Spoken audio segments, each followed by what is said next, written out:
clase abordamos lo que son los principios procesales, esto desde el ámbito de lo establecido en el COIP y en la Constitución. El día de ayer realizamos un abordaje más extenso de lo que es la jurisdicción, la competencia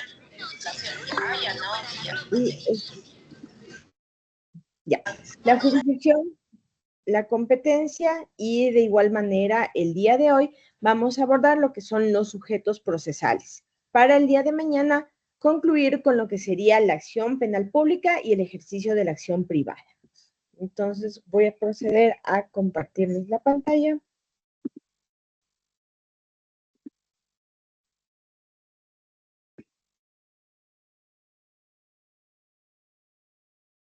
Y me confirman si es que ya la pueden ver. Sí, doctor. Perfecto. Entonces vamos a abordar lo que son los sujetos procesales. Según lo que tenemos establecido en el artículo 439 del Código Orgánico Integral Penal, tenemos tradicionalmente lo que son 4 sujetos procesales en los delitos del ejercicio de la acción pública, que son, en este caso, la Fiscalía, el procesado, la defensa y la víctima.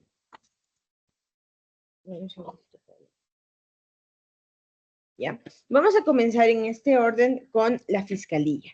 Entonces, según el tratadista Vélez Mariconde, tenemos que los sujetos de la relación procesal son todas aquellas personas que tienen la capacidad de actuar. Entonces, ya sea o en virtud de la función pública que estos desarrollan o en virtud de una potestad que ejercen, ya sea porque son, en primer término, titulares de derechos subjetivos o tienen intereses tutelados por el derecho procesal, o ya sea porque a este se les impone el deber de cumplir. Entonces, a partir de esta definición, tenemos justamente las dos categorías, ¿no? En primer término, son cuando se hace relación a los sujetos de la relación procesal que tienen el deber de actuar por una función pública, justamente tenemos a la Fiscalía en su calidad de órgano prosecutor de la acción y de la investigación penal, ¿no? Y en el segundo término, también están, ya sea porque son titulares de derechos subjetivos o de intereses tutelados, está la disgregación entre lo que sería la víctima, por ser el titular de un derecho subjetivo, generalmente según la configuración, ¿no?, del tipo penal, la víctima suele ser esa persona en la cual recae la afectación del bien jurídico protegido por aparte de la persona de la relación procesal que constituye el delito. Cleirán Olmedo también nos hace referencia a que ciertos sujetos no pueden dejar de intervenir en un determinado proceso para que este sea válido. Y esta representación siempre debe tener lo que es el componente de que sea una representación oficial. Entonces, recalcando, ¿no? Según lo que tenemos establecido, tenemos 4 sujetos que son indispensables: la Fiscalía, el procesado, la víctima y la defensa. Más adelante vamos a ver que también existe la posibilidad de que concurra o que la víctima cambie esa calidad y se constituya en la acusación particular, pero para eso tiene que cumplir una serie de requisitos y de objetivos para poder llegar a hacerlo. Entonces, en el caso de que la víctima no se constituye en esta parte procesal, no pierde esta calidad, sigue siendo, pero su capacidad de actuación se ve disminuida a lo que es la reparación. En contraposición, como ya les digo, estarán en láminas más adelante, en caso de constituirse como acusador particular, va a ser una parte más activa dentro del proceso, va a poder presentar dentro de la etapa de juicio, presentar pruebas, realizar contrainterrogatorios a los testimonios que presenten contraposición el procesado. Entonces, eso es lo importante de tener en consideración. Tenemos que son 4 los sujetos clásicos o los indispensables de la relación procesal y la acusación particular, que a veces o no siempre tiene esa calidad de víctima y que es un sujeto secundario, que también puede intervenir en el proceso, pero no se constituye en los términos de lo establecido en el artículo 439 del COIP. Si no tienen ninguna pregunta, ninguna inquietud por el momento, vamos a comenzar con la primera calidad, que tenemos en este caso la Fiscalía General del Estado. Entonces, Tenemos que la Fiscalía General del Estado es una parte pública y es una parte forzosa. ¿Por qué es una parte pública? Porque como ustedes saben, el derecho penal y consecuentemente el derecho procesal penal son una rama del derecho público. Y también es una parte forzosa porque es un sujeto, la Fiscalía General del Estado ejerce la titularidad de la acción penal. Entonces, si no existe esa calidad o ese titular de la acción, simplemente no se constituye ese aparataje y ni siquiera puede iniciarse el proceso. También tenemos dentro de otra de las características de la Fiscalía, que es una parte investigadora y acusadora de buena fe. ¿Qué significa esto? Que en el ejercicio de su investigación o de su acusación no siempre debe realizar este papel perseguidor contra el procesado, sino que la labor debe estar orientada a lo que es la búsqueda y la consecución de la verdad procesal. Entonces, en esta actividad o en este ejercicio investigativo debe realizar y recabar tanto los elementos de cargo como de descargo de los que se creyera asistida para determinar a partir de eso hasta dónde avanza en su investigación o hasta dónde avanza en el proceso. Una tercera característica de la Fiscalía es que es una parte privilegiada en cuanto se encuentra en una situación de superioridad frente al sospechoso o al procesado. Esta característica, de hecho, ha tenido una serie de cuestionamientos y si es que ustedes han podido tener acceso a varios proyectos, se ha intentado básicamente desde la creación del Código Orgánico de la Función Judicial, realizar en primer término, se buscó a través del legislativo la creación, ¿no?, de una ley propia de la Fiscalía General del Estado, a través de la cual se pudiera desmembrar este órgano, porque si ustedes ven en su conformación, la Fiscalía General es un órgano auxiliar de la función judicial. Entonces, de aquí recae esta característica de que sea una parte privilegiada, pues muchas veces la Fiscalía, tanto como en lo práctico, como en lo procesal, como en lo teórico, tiene ciertas ventajas frente al procesado que de por sí se encuentra en una situación de indefensión o más que de indefensión, de desigualdad de armas, ¿no? Entonces, al ser la Fiscalía y el juez parte de una misma función, que es la función judicial, muchas veces se trastoca este ejercicio de investigación, ¿no? Y que ha sido objeto de cuestionamientos en juicios polémicos, en juicios no tan polémicos. Siempre tenemos esta línea que se dibuja y que desde lo ideal sería que la Fiscalía fuera un órgano autónomo, no perteneciente a ninguna función del Estado, como por ejemplo así lo es la Corte Constitucional, que si bien su papel es completamente diferente, pero tiene esa independencia que le permite ejercer su función más allá de alguna injerencia que posiblemente o probablemente pudiera existir. También tenemos que es una parte independiente de las funciones del Estado. Entonces, ese de aquí se complementa con la anterior y esto es más o menos desde lo pragmático, desde el deber ser, porque en la forma en la que está redactada la configuración de nuestra función judicial, como ya les indicaba, la Fiscalía forma parte de ella. Tanto así que el presupuesto que se le deriva a la Fiscalía para el ejercicio de sus funciones o el tema de la elección a veces de los concursos. Bueno, el concurso para el fiscal general, como ustedes saben, lo lleva a cabo el Consejo de Participación Ciudadana. Sin embargo, los concursos para los fiscales de primer nivel, para los fiscales provinciales, se lo ejerce a través del Consejo de la Judicatura, al ser como un órgano articulado de esta función judicial. Entonces, existen frente a esas dos cuestiones un cuestionamiento. Dentro de las atribuciones de la Fiscalía tenemos las que están establecidas en el artículo 195, 442 y 443 del Código Orgánico Integral Penal. Entonces, incluso aquí también hay que disgregar, ¿no? Tenemos por un lado lo que son las atribuciones de la Fiscalía y por otro lo que es las atribuciones del fiscal. Entonces, la Fiscalía y sus atribuciones como institución están que dirige de oficio o a petición de parte la investigación preprocesal y procesal penal. Entonces, ¿qué es lo que significa? Vamos a decir que dentro de el ejercicio o un proceso más bien, dentro de un proceso existe, antes de que inicie un proceso, existe necesariamente debe existir una fase de investigación preprocesal.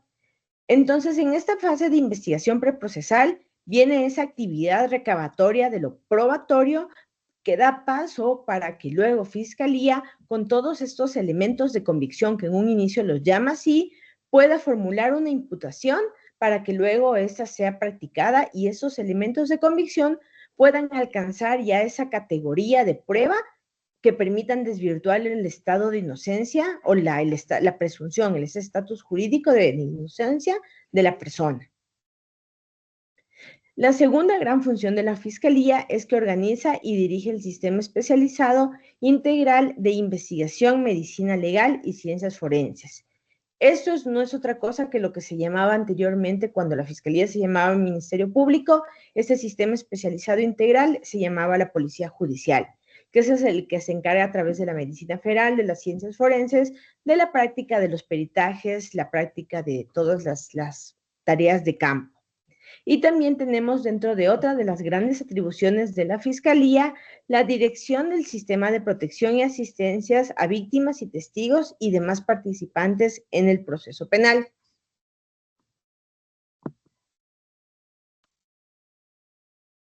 Ahora vamos concretamente con las atribuciones del fiscal. Entonces tenemos en primer término, tal como hemos señalado en la primera diapositiva, las atribuciones macro de la Fiscalía y a partir de eso, ¿qué es lo que puede o no puede hacer un fiscal en esa actuación, en esa calidad de persona, ¿no? En primer término está lo que es la recepción de las denuncias escritas o verbales en los delitos en los que procede el ejercicio público de la acción. En segundo lugar, está el reconocimiento de lugares, huellas, señales, armas, objetos, instrumentos, a través de la colaboración con el Sistema Especializado Integral de Investigación, Medicina Legal y Ciencias Forenses, competente o el personal competente en toda aquella materia de tránsito. Esto como una primera fase, ¿no? Como ya les había dicho, se disgrega el papel de la Fiscalía en dos momentos. Un momento preprocesal en el que tiene que recabar los indicios y un momento procesal cuando ya tiene sus elementos de convicción y va más allá. En lo que refiere al elemento, al momento preprocesal, no contamos con una intervención de un juez, más allá de que la Fiscalía pueda solicitar actos urgentes que sean destinados a la limitación de derechos y que estos necesariamente deben contar con la autorización de un juzgador para poder ser practicados. Pero esta no es una fase judicial, ¿no? La investigación preprocesal, deben tenerlo muy en claro, no es una fase judicial. Simplemente eso es meramente competencia de la Fiscalía y cuando se inicia una investigación, esta tiene el carácter de reservada para las demás personas, no así para las personas que están siendo investigadas y durante ese pequeño término que se recurre antes de ver la posibilidad de si se inicia o no una formulación de cargos, entonces es cuando la Fiscalía recaba estos elementos de convicción. Entonces, las atribuciones establecidas en la primera y en la segunda numeral son básicamente las que corresponden a la etapa preprocesal. Más adelante tenemos que la Fiscalía formula cargos, o el fiscal formula cargos, impulsa y sustenta la acusación de haber mérito o se abstiene del ejercicio público de la acción. ¿Qué significa esto? Una vez que Fiscalía, en su ejercicio preprocesal, cuenta con todos los elementos de convicción, ¿qué procede? Hace llegar al juez de garantías penales la petición de formulación de cargos. Esa petición de formulación de cargos, como ya veremos más adelante, debe contener la individualización de la persona procesada, los elementos de convicción y la imputación, es decir, el señalamiento de cuál es el delito específico por el cual se le van a formular cargos a la persona. Esa formulación de cargos no es apelable, no es sujeta de ningún recurso, porque simplemente es un primer momento en el cual la Fiscalía decide elevar el proceso para que conocimiento de los juzgadores y que a partir de ello pueda posteriormente existir y desarrollarse lo que es el proceso penal, como ya veremos más adelante en todas sus etapas. Y también puede abstenerse del ejercicio público de la acción. Veremos que existen formas de abstenerse del ejercicio público de la acción. En primer término, cuando de la investigación se pueda colegir que lo que ha sido denunciado o lo que ha llegado a conocer la Fiscalía de oficio no constituye ningún delito o más adelante cuando, por ejemplo, decida aplicar el principio de oportunidad, que como veremos es que la Fiscalía simplemente por unas razones de conveniencia o por unas razones humanitarias se abstiene del ejercicio público de la acción. En cuarto lugar, tenemos que dispone al Sistema Integral Especializado de Investigación de Ciencias Forenses la práctica de diligencias tendientes al esclarecimiento del hecho, salvo la recepción del sospechoso. Entonces, ¿por qué aquí existe esta salvedad? La Fiscalía, como dirige este sistema, se encuentra apoyado durante toda su tarea por lo que es este personal de ciencias forenses, de medicina legal, de los peritos, para poder realizar la práctica de las pericias. Entonces, menos la recepción del sospechoso, porque este personal no se encuentra capacitado o no tiene dentro de sus facultades. Como habíamos dicho en primer término, estaba que la Fiscalía recibe las denuncias verbales, pero también tiene que recibir las versiones, ¿no? Es un contraste y con eso se mantiene lo que es el sistema de igualdad y el sistema de pesos dentro del sistema acusatorio. Tenemos la quinta atribución, que es la recibir las versiones de la víctima y de las personas que presenciaron los hechos o de aquellas a quienes les conste algún dato sobre el hecho o sus autores. De igual forma, cuando están en la fiscalía en esta fase preprocesal para lo que es la determinación, para saber si es que existe o no un caso, puede llamar a cuanta persona ellos estimen conveniente a rendir las versiones. Entonces, generalmente se les llegará una notificación de todos los intervinientes o aquellos que puedan presenciar los hechos o contener alguna información sobre lo que va a ser materia de juzgamiento para que presenten esta ayuda, esta especie de cooperación o de asistencia en cuanto al desarrollo. Está también, eso es muy importante, ¿no? En la práctica judicial, para que un testimonio o para que una persona pueda rendir de existir el proceso y de llegar a avanzar a la etapa de juicio, para que una persona se constituya en testigo, necesariamente tiene que esa persona haber rendido la versión, porque sobre la base de la versión es que justamente luego en la etapa de juicio va a poder rendir el testimonio. Las versiones, de hecho, son que se rinden sin juramento para el procesado, por el principio de prohibición de autoincriminación, para la víctima lo propio, pero sin embargo las personas, por ejemplo, cuando son llamadas un tercero interviniente, puede acogerse tranquilamente al ejercicio del uso de su derecho al silencio. Posteriormente, cuando se rinde la versión y luego esta se desarrolla más adelante lo que es el juicio, ya se constituye esta versión en un testimonio. Y si se llegara a faltar a la verdad en alguna de estas partes, ya puede constituir potencialmente un delito de perjurio. Por eso incluso también cuando ya en la práctica se ve, no sé si es que han tenido la oportunidad de presenciar alguna audiencia, cuando en la práctica, antes de que una persona rinda su testimonio, el juez tiene la obligación de advertirle de la obligación, claro, de la obligación que tiene de rendir siempre la verdad y también de la consecuencia jurídica que sea que en caso de faltar a ella, puede ser imputado penalmente por el delito de perjurio. También está lo que es la solicitud y la recepción de los testimonios anticipados aplicando los principios de inmediación y contradicción.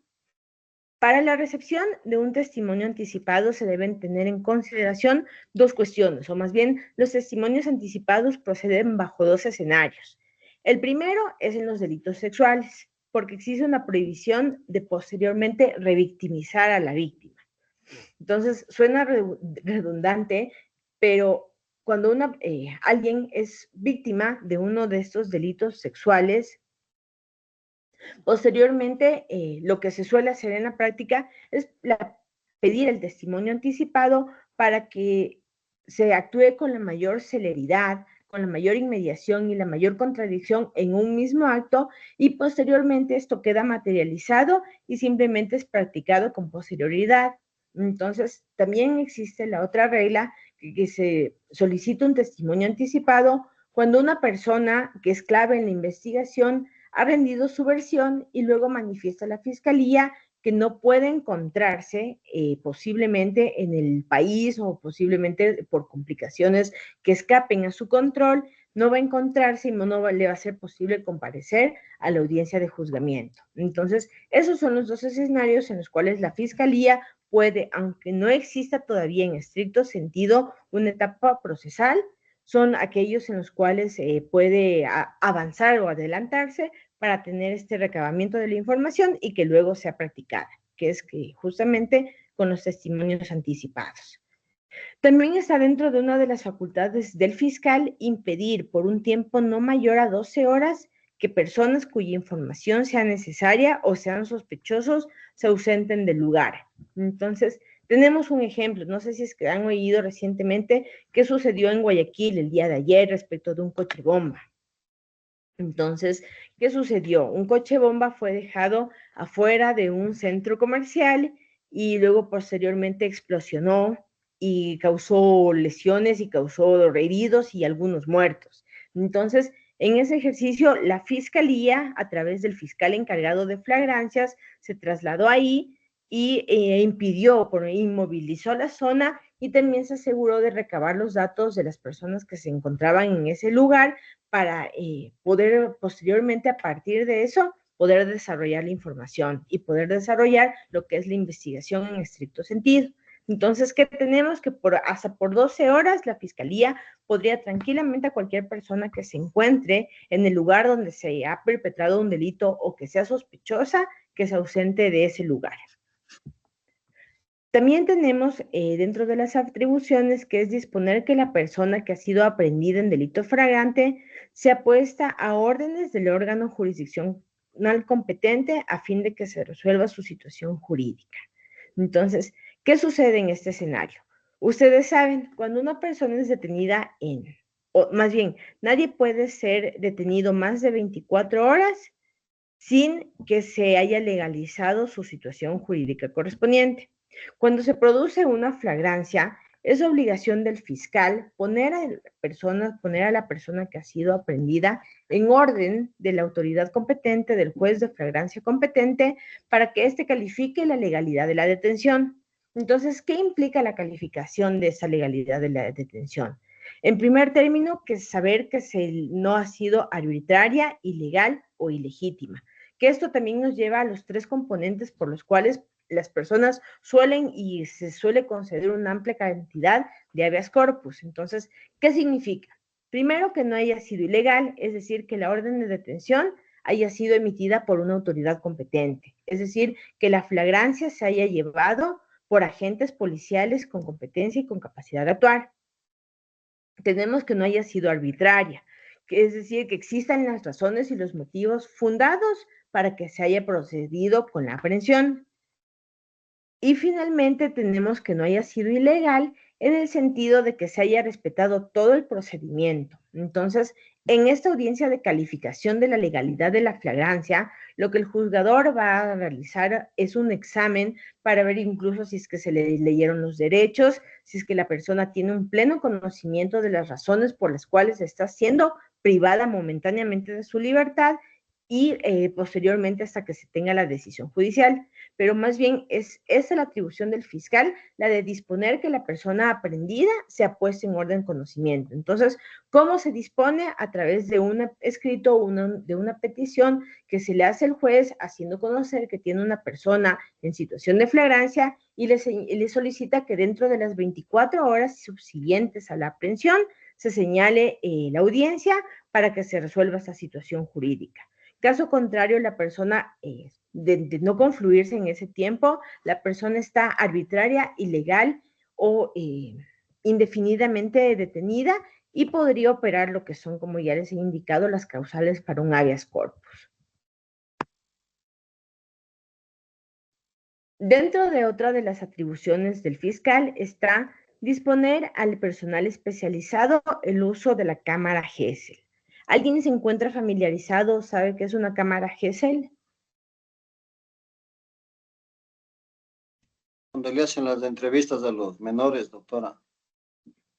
Perfecto. Una cámara de Gesell tiene dos finalidades. La primera, bueno, más bien situémonos en un contexto de cómo funcionan o cómo están estructuradas. Son estas cámaras en las cuales son estos cuartos que reflejan un vidrio para el frente para que la persona que se encuentra en el exterior pueda vislumbrar lo que está adentro, pero la persona que está adentro no pueda vislumbrar lo que existe en la parte exterior. Entonces, en esas cámaras de Gesell son, como bien nos ha indicado nuestro compañero, son lugares que se utilizan en primer término para realizar las entrevistas a los menores cuando se sospeche que han sido víctimas de algún tipo de abuso o de algún tipo de maltrato familiar. Y también suelen ser usadas para el reconocimiento de presuntos infractores. Entonces, lo que suele hacerse es, se agrupa, se utiliza un grupo de 4 o 5 personas que tengan las mismas características físicas y fisionómicas más o menos parecidas y se pone a la víctima para que realice este reconocimiento. ¿Esto con qué finalidad? Primero, corroborar o que se tenga la certeza de que la persona puede existir, en primer término, una responsabilidad contra ella, y se usa de doble manera para que la persona denunciante tenga esta seguridad, o la víctima, ¿no? Tenga esta seguridad de que no va a ser amenazada o vulnerada. Dentro de otra de las atribuciones está que el fiscal puede solicitar al juzgador que dicte las medidas cautelares y de protección que considere oportunas para las defensas de las víctimas y el restablecimiento de su derecho. Y podrá pedir la revocatoria o la cesión de las dichas medidas cuando estime que la investigación ha permitido o se han eliminado los indicios que las motivaran. Entonces, aquí de igual manera tenemos dos tipos de medidas. Veremos más adelante, pero no quiero dejar la idea en el suelto, ¿no? Tenemos las medidas cautelares, que son aquellas dirigidas al procesado y con las cuales se busca asegurar su comparecencia al proceso y asegurar también una eventual reparación a la víctima. Tenemos medidas cautelares, como ya hemos señalado, la detención con fines investigativos. Tenemos una nueva figura que se introdujo con las reformas a partir del año 2023, que es la detención con fines para formulación de cargos. Tenemos la conocida, ¿no? La popular prisión preventiva. Tenemos también la prohibición de salida del país, la obligación de uso dispositivo o grillete electrónico, la obligación de presentación periódica ante autoridad competente. Eso como medidas cautelares. Y en contraposición tenemos las medidas de protección, que son dirigidas a la víctima y que están, ¿cuál es su finalidad? Justamente tratar de evitar momentáneamente hasta que se tenga una sentencia, de ser el caso, que se puedan seguir perpetrando hechos y que estos sigan lesionando lo que es su integridad. Entonces, ¿cuáles son algunas de las medidas de protección? Las más populares y que son emitidas es en el caso de violencia intrafamiliar, que es, por ejemplo, la prohibición de acercarse a la víctima, la prohibición de realizar actos de intimidación por sí mismos o por terceros.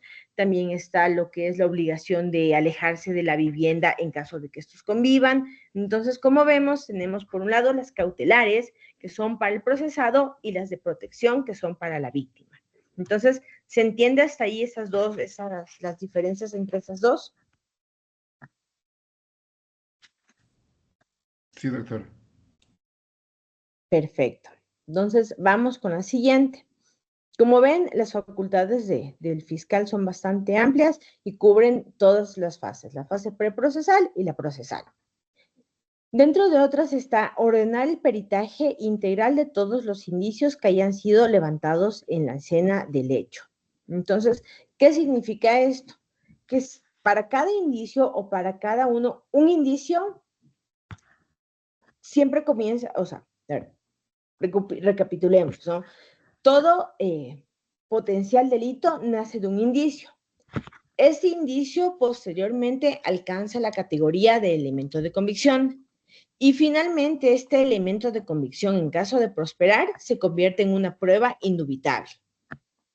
Entonces, lo que ordena en un primer momento el fiscal es que realice ese peritaje a través de los órganos que tiene para que los indicios sean levantados en la escena del hecho. Pero eso de aquí no puede ser tampoco realizado de una manera antojadiza, sino que tiene que ser realizado, por ejemplo, con el sometimiento de la cadena de custodia, aplicando lo que son las técnicas especializadas de preservación. Entonces, todo siguiendo un debido proceso para que luego esto no pueda ser objeto de nulidad o de cuestionamiento en caso de llegar a presentarse como una prueba. Tenemos en segunda instancia lo que es la aplicación del principio de oportunidad. Para la aplicación del principio de oportunidad, me parece que sí está desarrollado en los párrafos más adelante, y como veremos, la aplicación del principio de oportunidad es una de las cuestiones por las cuales el fiscal decide abstenerse de realizar la acusación formal. Entonces, ¿cuáles son las causas? Una de las causas suele ser por motivos humanitarios. Por ejemplo, es decir, en el caso de que una persona haya cometido un delito, pero a partir de ello se haya lesionado su integridad o su vida de tal forma que las funciones propias que esa persona tiene le sean imposibles cumplir su rol en la sociedad, es cuando entonces el fiscal puede abstenerse de aplicar un principio de oportunidad. Uno de estos ejemplos que suele utilizarse en la doctrina es el caso de, por ejemplo, un conductor. Tenemos un conductor que está realizando la labor de la conducción de una manera temerosa, imprudente, y causa un accidente de tránsito. Fruto de este accidente de tránsito podría ser que causa lesiones menores a unas personas y daños materiales en los bienes o en los otros carros, cuáles son objetos de la colisión. Entonces, naturalmente, ahí lo que correspondería es que la fiscalía en ese ejercicio de la acción inicie lo que es la investigación, le formule cargos y llegue a determinar la responsabilidad de esa persona por el delito de lesiones causadas por el accidente de tránsito, por el delito de daños materiales o cualquiera de estos que se deriven.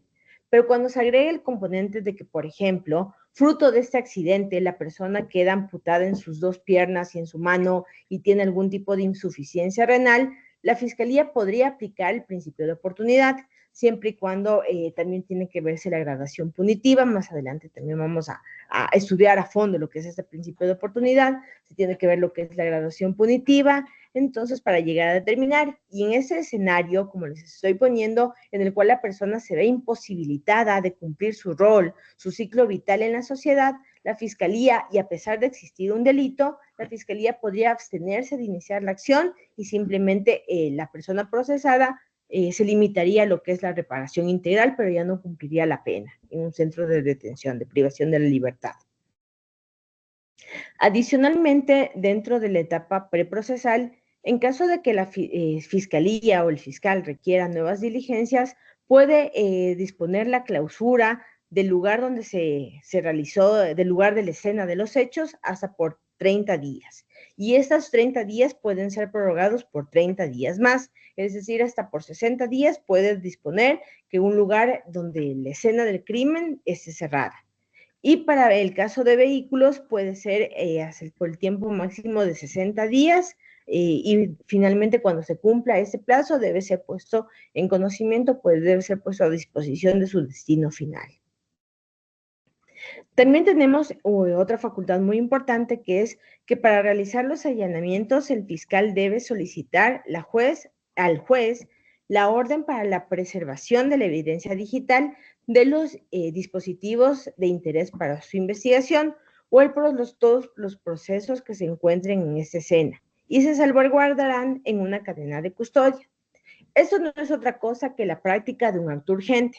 ¿Y qué es lo que sucede en esta cuestión? Tenemos que la fiscalía está en una etapa preprocesal de investigación, pero como este de aquí es un allanamiento, que un allanamiento la característica es que se está atentando contra la inviolabilidad del domicilio o contra la inviolabilidad de una oficina o contra la inviolabilidad de algún lugar personal de alguien. Entonces, es una restricción de derechos que debe ser solicitada y concedida por un juez de garantías penales, porque la fiscalía, recordemos que no puede tener un ejercicio antojadizo o un ejercicio abusivo mediante el cual trate de intimidar a las personas, sino que toda su actuación debe encontrarse fundamentada. y cómo se garantiza que esa actuación lo sea de manera objetiva a través de un control judicial en el cual se llegue a determinar que la orden, cualquiera de las órdenes o la práctica de estos actos urgentes sean necesarios para preservar indicios o para preservar o asegurar la integralidad de la investigación. Finalmente, tenemos que la persona denunciante o cualquier persona que a criterio de la o el fiscal deba cooperar para el esclarecimiento de la verdad, tiene que comparecer necesariamente ante la fiscalía para la práctica del acto procesal respectivo. ¿Esto por qué? Porque como ya habíamos indicado anteriormente, la versión del procesado o la versión de cualquier persona que se encuentre o que pueda ser constituirse más adelante como testigo debe ser rendida ante un fiscal. Entonces, por eso mismo es que tenemos que los temas de cooperación eficaz o cualquier diligencia que se realice tienen que realizarse ante el fiscal en la fiscalía para esta práctica. Perdón, doctora, disculpe, tengo una inquietud. Claro que sí, por favor. Cuando se realizan allanamientos ordenados por autoridad competente, por ejemplo, la Fiscalía realiza un allanamiento a una institución o una dependencia, este, tiene la opción de incautar los equipos, ya sean estos, las computadoras y otro tipo de equipos que le vayan a servir para este proceso de investigación. Pero ¿hasta qué punto es legal incautar también los dispositivos móviles de las personas que se encuentran ahí presentes? Ya, es muy válida la pregunta. De hecho, cuando la fiscalía presenta un acto urgente, el juez tiene 24 horas para despacharlo. Y ese auto urgente no simplemente debe limitarse a decir, yo voy a llenar la oficina de Karen Chica, sino que debe estar expresamente determinado cuál es la finalidad, o sea, por qué lo va a hacer. Y más bien, no sé si es que está José y tiene su código para que nos ayude leyendo cuáles son los requisitos que deben estar establecidos para lo que es la concesión de los actos urgentes. Sí, doctora, muy buenas noches. ¿En qué artículo, por favor? A ver, José, ya le indico. Por favor, si nos situamos en el artículo,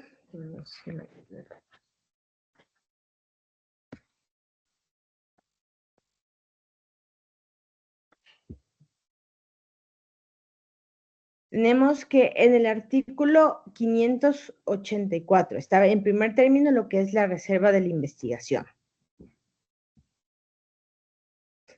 Comencemos con el 583 para la definición de cuáles son las actuaciones fiscales urgentes. Ya, listo. 582.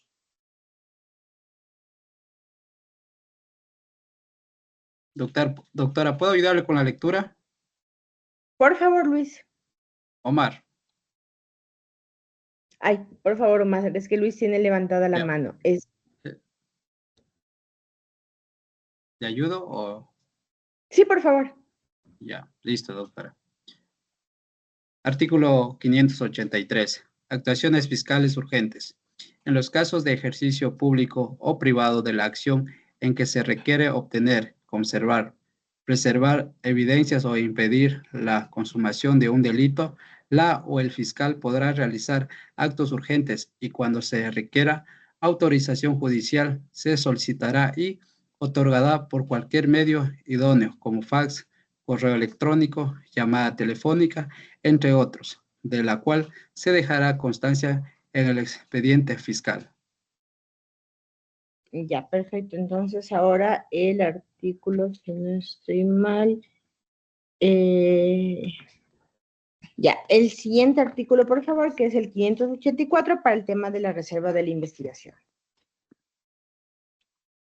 No sé si continúo o tal vez algún compañero o compañera desee participar también para... Si no, para continuar. Por favor. Ya. Artículo 584.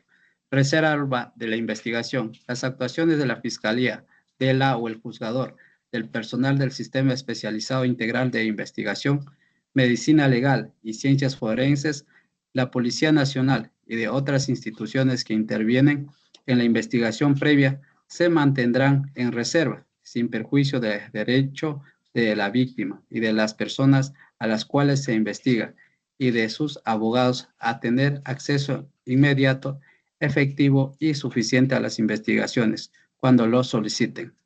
Cuando el personal de las instituciones mencionadas, los peritos, traductores, intérpretes que han intervenido en estas actuaciones, divulguen o pongan de cualquier modo en peligro el éxito de la investigación o la difundan, atentando contra el honor y el buen nombre de las personas en general, serán sancionadas conforme con lo previsto en este código.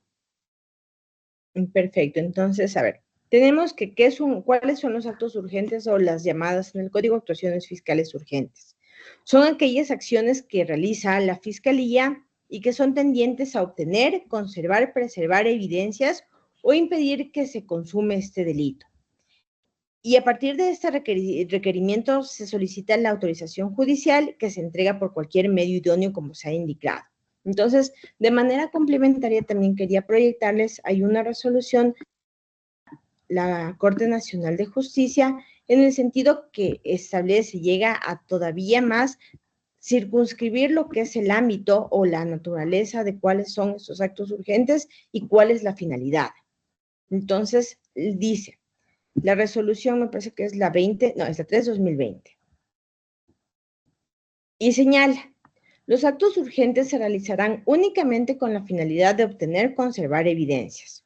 La fiscal en su fundamentación debe justificar la finalidad, eficacia de dicho acto urgente y de cómo su concesión no estaría comprometida, cómo su no concesión más bien no estaría comprometiendo el proceso si es que no se aplica el principio de reserva. Entonces tenemos que cualquier autorización tiene ante el pedido, existe como yo les comentaba, un pedido fundamentado de la Fiscalía y en contraposición también existe una autorización que debe estar motivada por el juez para la práctica del determinado acto urgente, ¿no? Y las razones por las cuales se debe aplicar el principio de reserva. Entonces, hasta ahí tenemos lo que es el marco normativo de cómo se aplican y de qué constituyen los actos urgentes. Entonces, un poco aterrizando la pregunta que tenía Marco, cuando la fiscalía solicita un allanamiento o solicita lo que sería para el tema de llevarse las computadoras o los celulares, generalmente el acto suele estar tendido a lo que es la autorización para la extracción, para la grabación y para la preservación de instrumentos electrónicos. Entonces, se tiene que señalar por qué es la pertinencia, qué se va a lograr a través de tener acceso al celular, a esa computadora, a ese medio electrónico. También la Fiscalía, por ejemplo, suele a través de actos urgentes pedir la individualización de twitters, ¿no? Cuando se está investigando delitos de calumnia, solicita que a partir de eso se haga la materialización de la información que consta en las redes digitales. Entonces, no sé si con eso Marcos aclarará la pregunta. Gracias, doctora. Y yo le hacía esta pregunta es porque mucho se ha cuestionado de, por ejemplo, en un allanamiento a una oficina, está bien, se dispone que se retiren los equipos electrónicos que se encuentran en la oficina, pero un celular está considerado como un objeto personal o personalísimo, que se entendería que es muy particular. Entonces, ¿hasta qué punto es legal que se pueda retirar un documento, perdón, ese artículo que sea ese dispositivo que es personalísimo, ¿no? Se Claro, estarían de hecho, violentando derechos. claro, por ejemplo, las autorizaciones para la Fiscalía no suelen ir orientadas o no puede simplemente un pedido de un acto urgente decir, yo solicito que le quiten el celular a Karen Chica, sino que, como yo indicaba, ¿no? Tiene que venir el pedido motivado en el sentido que solicita la extracción, la materialización, la transcripción y la posterior preservación de la conversación mantenida de Karen Chica con Marco Eduardo Paredes en la aplicación WhatsApp.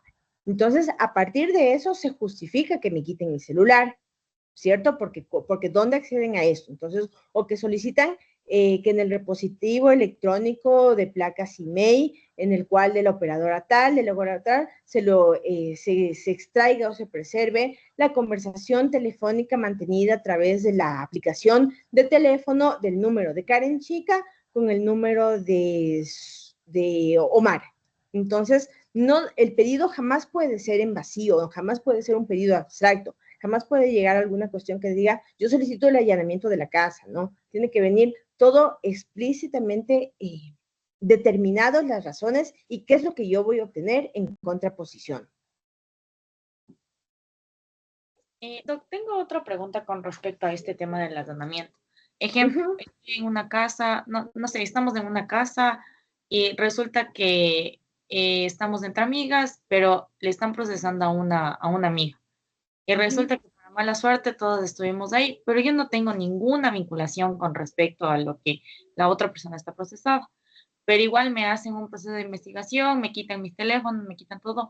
¿Eso me lo devuelven después o ya nunca más me lo devuelven? Cuando se dan cuenta de que ya no, o sea, yo no tengo nada que ver dentro del proceso. Sí, bueno, de hecho eso suele ser una práctica muy común. Les voy a contar, no les voy a dar obviamente detalles del caso, pero ¿qué es lo que sucedió? Se estaba investigando un caso que era por delincuencia organizada. Entonces, por algún error de filtración de la misma fiscalía, se llegó a determinar que tal día a las 3 de la mañana se iba a hacer el allanamiento en la casa de uno de los líderes, ¿no?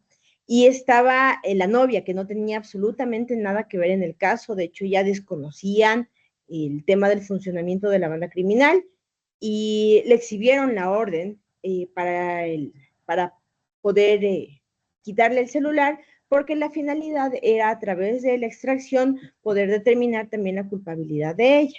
Entonces, posteriormente, el celular entra en la cadena de custodia y entra con una orden específica para que se practique una pericia específica, que como ya les he dicho, por ejemplo, puede ser la extracción de la conversación de WhatsApp. Y finalmente, he practicado el objeto, ingresada a la cadena de custodia, y una vez que se tenga eso, también se llama a los sujetos procesales a una audiencia de exhibición. Entonces, en esta de audiencia de exhibición es una pequeña audiencia que se realiza en la Fiscalía General del Estado y están los peritos y demuestran lo que se ha obtenido a partir de este indicio, a partir de este acto urgente. Y finalmente ya la persona, cuando ya se tiene esto, puede solicitar que le devuelvan el celular. Entonces, no es que se queda de manera indeterminada en la fiscalía.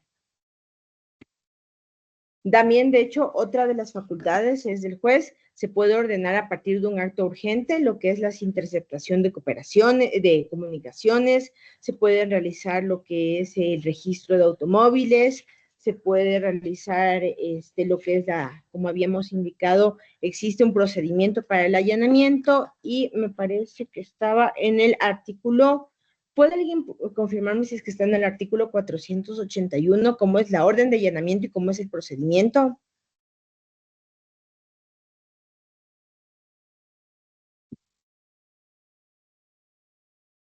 Creo que Omar está ¿En qué artículo dijo? ¿400? 81. Me parece que es 481 y 482. Ya. Entonces, por favor, ayúdanos dando lectura.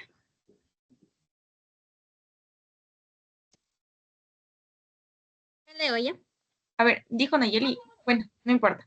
El orden de allanamiento deberá constar por escrito y señalar los motivos que determinen el registro, las diligencias por práctica, las direcciones o ubicaciones concretas del lugar o lugares donde se ejecuta el allanamiento y su fecha de expedición.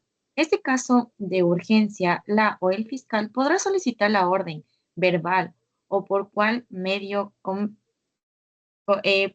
conveniente, dejando constancia de los motivos que determinen el allanamiento. De no ser posible la descripción exacta del lugar o lugares por registrar, la o el fiscal indicará los argumentos para que, a pesar de ello, se deberán proceder al operativo. En ninguna circunstancia podrá emitir órdenes de registro y allanamiento arbitrario. La o el juzgador podrá autorizar el allanamiento por cualquier medio, dejando constancia de dicho acto. Ya, entonces, perfecto. Aquí tenemos lo que debe contener la orden de allanamiento. Entonces, como ustedes tienden a ver, debe ser lo más específica. Lo que en algún momento tuvo críticas y entiendo que está en proceso de enmendarse era por cualquier medio electrónico.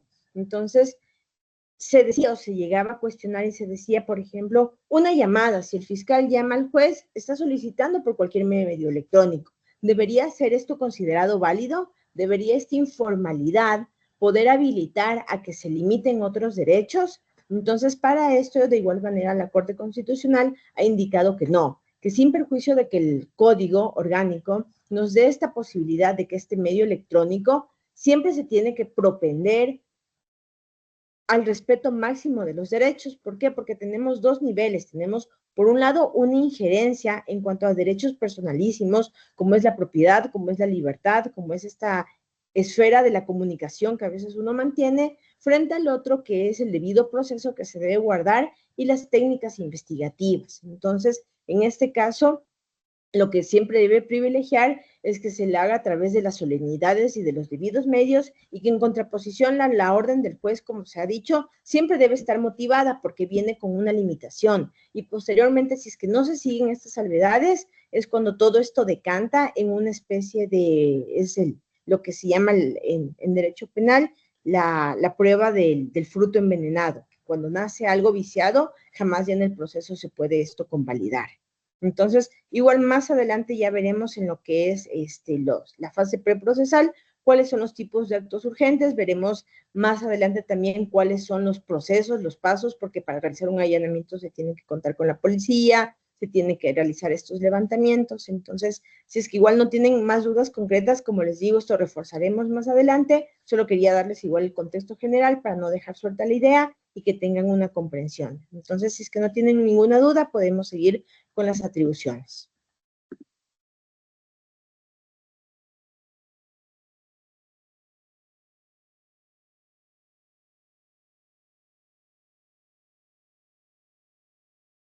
Entonces, solo una consulta nomás. Claro, por favor. Estaba siguiéndole en el COIP, en el artículo 444, no sé si es que ya no es, porque yo no encuentro esa parte en la que hablaba de la cámara ¿De GESEL? ajá, de la cámara de Gesell.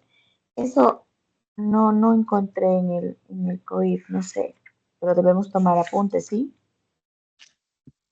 No, de hecho sí está, ¿verdad? Déjame ver.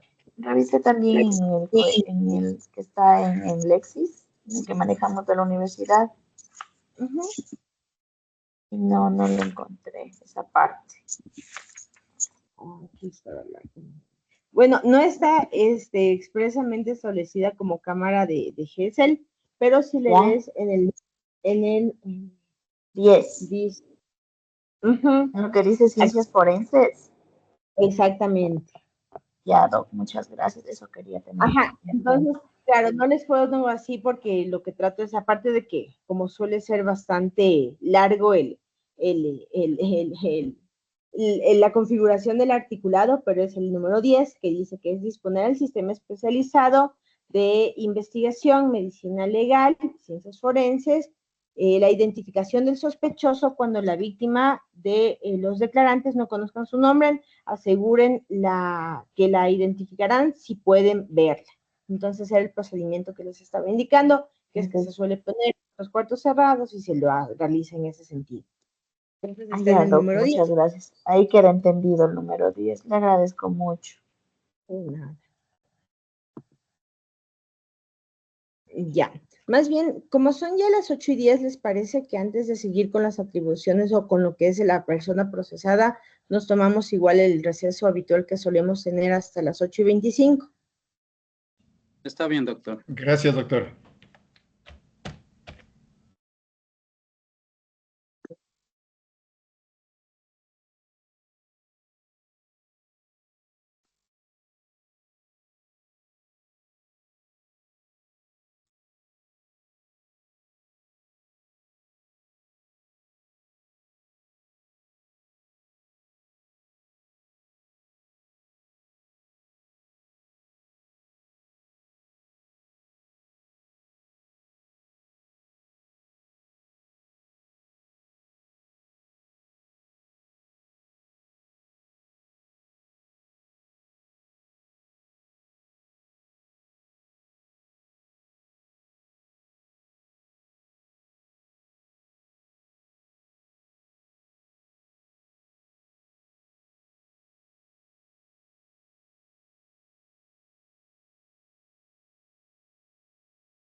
Ya, ahora sí, vamos volviendo. Me confirman si es que ya están aquí.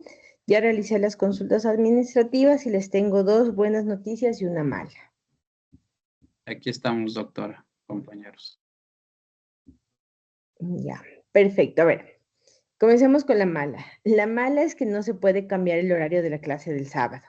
Me dicen que tenemos que ceñirnos al que está expresamente establecido, entonces nos veremos el sábado de 7 a 9. De ahí, a ver, las dos buenas. Una buena es que en efecto no se tienen clases el día domingo, entonces, si bien está agendado, son de hasta el día sábado y la próxima semana igual, de lunes a sábado. Y con eso concluiremos el módulo. Y la otra, con respecto al tema de los cuestionarios, me indican que ustedes, cuando acaben todo el ciclo de lo que son estas clases de actualización para el examen complexivo, se les hará llegar a sus correos electrónicos instrucciones y unos simuladores para que puedan seguir practicando en función de eso, y entiendo que probablemente de ahí vayan a salir las preguntas. Entonces, eso de parte de los cuestionarios, más allá del compromiso que, como yo les he dicho en la última clase, reforzar e ir encaminado justamente en los temas más esenciales de cada una de las unidades que hemos viendo. Entonces, no sé igual si es que tienen alguna otra pregunta, si con eso ya les queda claro y ya podríamos seguir. Claro, estimada doctora. Sí nos supieron manifestar eso al final, que van a hacer el simulacro, pero bueno, algunos compañeros que no han estado, pero sí nos informaron claramente. Muy amable con todo por nuevamente aclararnos. Gracias. Bueno, entonces, a ver, retomemos.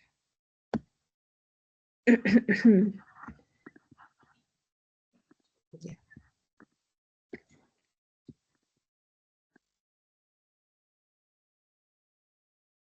No me estoy adelantando. Ya. Ya. El siguiente sujeto procesal que tenemos, no tenemos mayor cuestionamiento, no existe complejidad, es la persona procesada. Entonces, ¿quién puede ser una persona procesada? Se considera persona procesada ya sea a la persona natural o jurídica en contra de la cual el fiscal está formulando cargos. Se le atribuye originalmente la participación en un acto punible, ya sea como autor o como cómplice, y en los delitos de acción privada, más bien es la persona en contra de quien se ha presentado la querella y tiene la denominación de querellado. Entonces, no existe esto con la innovación que tenemos en el Código Orgánico, que ahora las personas jurídicas ya pueden ser consideradas como personas procesadas, y si bien, por ejemplo, en las compañías de responsabilidad limitada, los socios solo asumen la responsabilidad en el margen de sus actuaciones, sí pueden existir o se establecen sanciones para las compañías, como es la extinción, la liquidación, la venta de todos sus activos, entonces para que se pueda cubrir con el monto del daño al que hayan causado. Entonces, eso tenemos la única diferencia.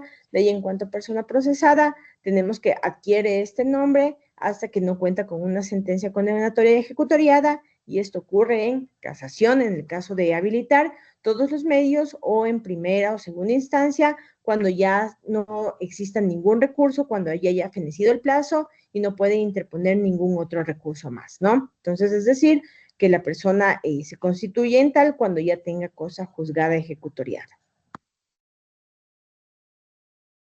Con la siguiente, esa también ha resultado no, esa categorización no ha dejado de suscitar controversias, y también es una innovación casi exclusiva del Código Orgánico Integral Penal en cuanto al desarrollo de legislación a nivel de Latinoamérica. Y esto es que la defensa se considere como un sujeto procesal, porque muchas veces se llega esto a disgregar o a decir que tanto como nuestra Constitución establece que toda persona tiene derecho a la defensa, no es más que una prolongación de la categoría de procesado. Sin embargo, en aras de mantener este garantismo penal, también se ha considerado la defensa como un sujeto procesal. Entonces, y es más allá como esa actividad, ¿no? Para hacer valer los derechos del inculpado,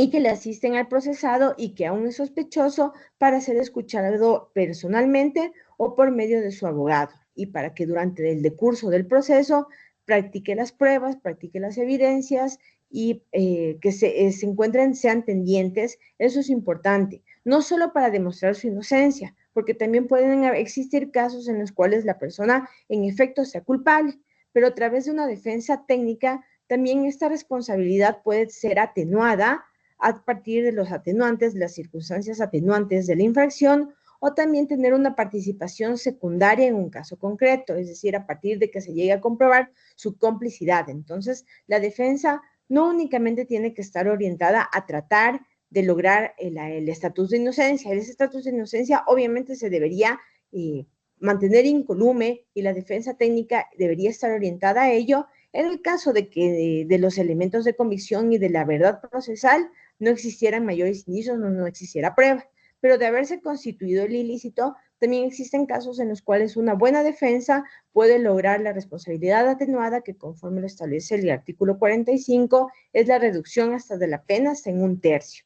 Y también la participación secundaria, que es la complicidad, que también tiene una gradación punitiva mucho inferior a la autoría. Y también tenemos una novedad. Nuestro Código Orgánico Integral Penal establece la defensa, pero en cuanto a su desarrollo, porque lo que les acabo de dar yo es un concepto doctrinario, pero ya en lo que vemos, en lo que establece el COIP, cuando hace abordaje de la defensa, hace referencia a otra institución de la función judicial, que en este caso es la Defensoría Pública, y señala los 3 objetivos que tiene esta, que es garantizar el pleno el pleno y el igual ejercicio para todas las personas que se puedan encontrar en un estado de indefensión por su condición económica, social o cultural, y que no puedan contratar los servicios de una defensa legal privada para la prestación del ejercicio y para la protección de sus derechos. Entonces, en este sentido, la Defensoría Pública se asegura de que la defensa legal de la persona, desde la fase de la investigación previa hasta la finalización del todo el proceso, se haya contado con un defensor público, siempre y cuando la persona procesada no tenga adicionalmente un defensor privado. Y también es importante señalar que la persona procesada siempre es instruida sobre este derecho, porque prima sobre él el derecho a sentirse representado por una defensa técnica. Entonces, él puede elegir entre un defensor privado o un defensor público. Y el juzgador, previa petición de la persona, relevará de la defensa al defensor público cuando éste haya manifestado que sea deficiente. Entonces, ¿qué es lo que también suele ocurrir mucho en la práctica? Los defensores públicos son defensores del Estado que tienen un cierto número de cargas procesales y que a veces la institución en sí no se abastece para lograr demandar o cubrir esta demanda, ¿no? Entonces, también se han dado precedentes y también existen casos muy interesantes de la Corte Constitucional en los cuales se determina declarar una nulidad en base del artículo 652 del Código Orgánico Integral Penal, que esto es por una afectación al ejercicio de la defensa cuando se llega a comprobar que la persona en efecto no ha tenido una defensa técnica. Sin embargo, eso también suele ser un arma de doble filo cuando se tiene un abogado privado y se quiere litigar de una forma maliciosa. Entonces, les comento que también solía suceder en la práctica judicial. Por ejemplo, se suele convocar a las audiencias y para que no se instalen, existían pedidos reiterados de los abogados privados para el deferimiento de las causas, o simplemente abandonaban, o sea, pese a haber sido sancionados o haberse mandado a investigar en el Consejo de la Judicatura por una mala práctica o una mala conducta profesional, los abogados realizaban estas pequeñas artimañas, digámoslo así, para tratar de dilatar el proceso, para tratar de que opere la prescripción o para tratar de que operen ciertas caducidades de las prisiones preventivas. Entonces, en contraposición, el juez también tiene esa facultad oficiosa de que en caso de que evidencie que la persona procesada, aún contando con un defensor particular de su confianza, se ve en un estado de indefensión, puede tranquilamente el juez suspender la diligencia, mandar a que se oficie a la Defensoría Pública y mandarla a reinstalar con el defensor público, el cual deberá estar ahí hasta que se comparezca o hasta que se acerque su defensor privado.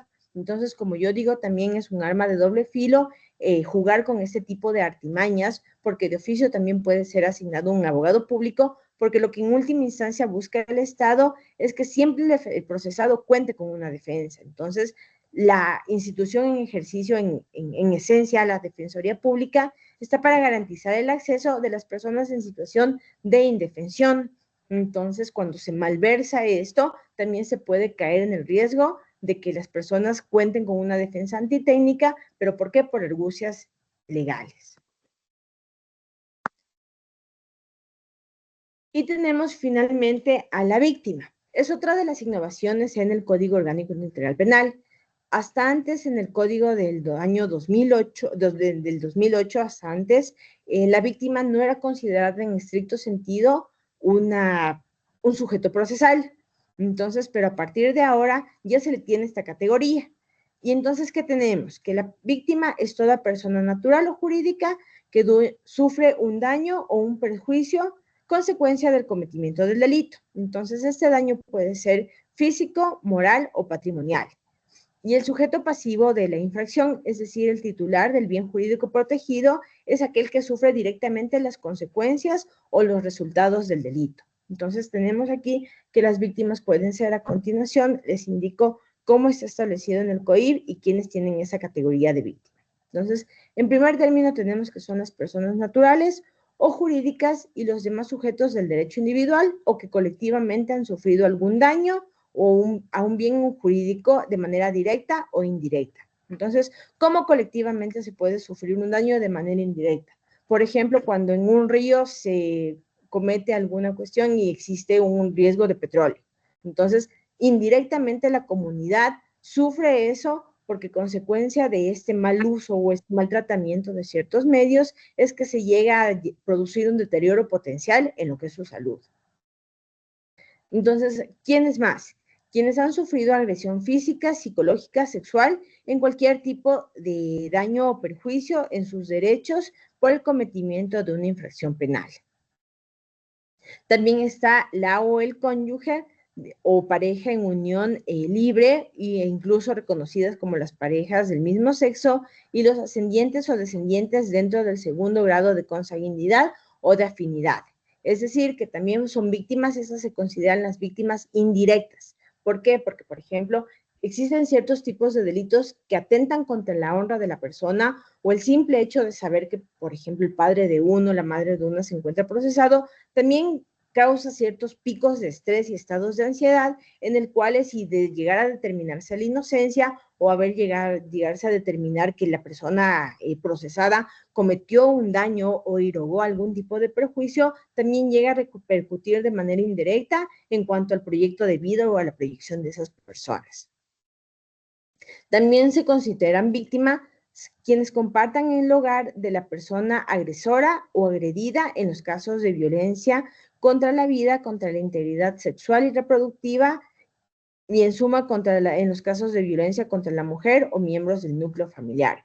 Entonces volvemos a lo que es la solidaridad o ese entorno, esa comunidad de vida que se llama, y de cómo la afectación a la víctima directa puede tener daños colaterales, ya sea a través de los hijos, ya sea a través de los padres, y de cómo eso desestabiliza la unión familiar.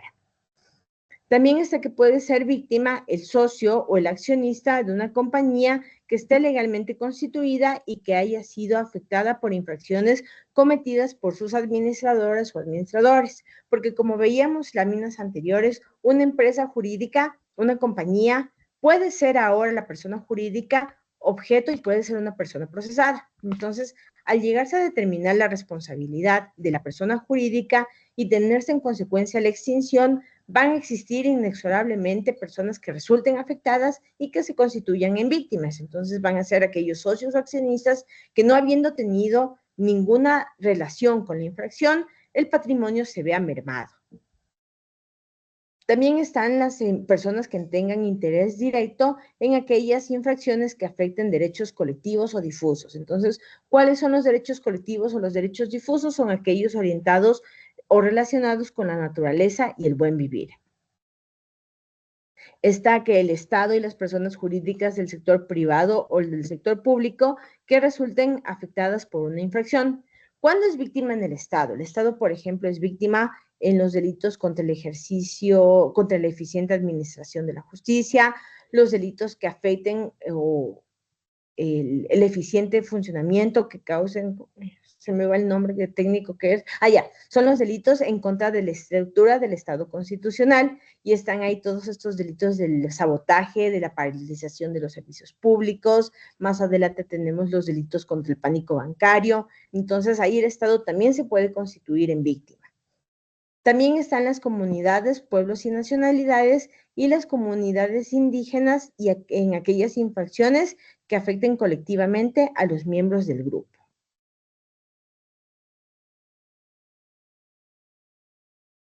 Adicionalmente teníamos la acusación particular. Ustedes recordarán que en un inicio yo les había planteado que, según lo que establece el Código Orgánico Integral Penal, tenemos tradicionalmente 4 sujetos indispensables en el proceso penal, que son justamente, repito, la víctima, el procesado, el fiscal y la defensa.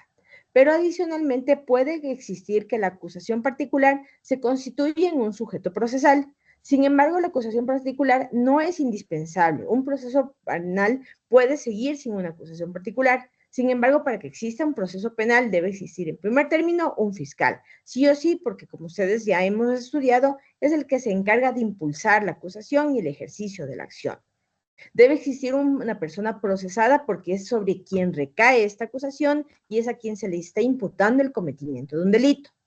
Debe existir en contraposición una víctima porque existe la contraparte, la contracara de este procesado, que es quien debe haber sido lesionado en su bien jurídico protegido. Y finalmente tenemos la defensa, que es la garantía de que el procesado va a contar en todo momento con una defensa técnica. Pero adicionalmente está la acusación particular y puede llegar a ser sujeto particular. Entonces aquí tenemos un esquema lógico bastante interesante, que es que todo acusador particular debe ser víctima, pero no necesariamente toda víctima se constituye en acusación particular, porque puede renunciar a sus derechos. Entonces, salvo 2 excepciones que están establecidas en el Código Orgánico Integral Penal. Cuando una persona no puede dejar de presentar una acusación particular, estamos hablando en el caso de personas que representen al Estado y en el caso de delitos que se hayan cometido contra niños, niñas y adolescentes. Entonces, en ese caso, los tutores están obligados a presentar y a constituirse en una acusación particular. En los demás casos queda al arbitrio de la persona víctima constituirse o no como un sujeto procesal. Entonces, como yo les decía en un inicio, el hecho de que la víctima no presente acusación particular no le quita esa calidad y tampoco le quita el derecho de posteriormente poder reclamar lo que tiene que ver en cuanto a la reparación integral, pero sí limita mucho el ejercicio de la acción que éste va a tener. Entonces, porque como aquí vemos, la víctima, para hacer acusación particular, se deben cumplir una serie de requisitos. En primer término, que está que la acusación puede ser presentada desde el inicio de la instrucción hasta la finalización. Entonces, ese es un plazo fatal.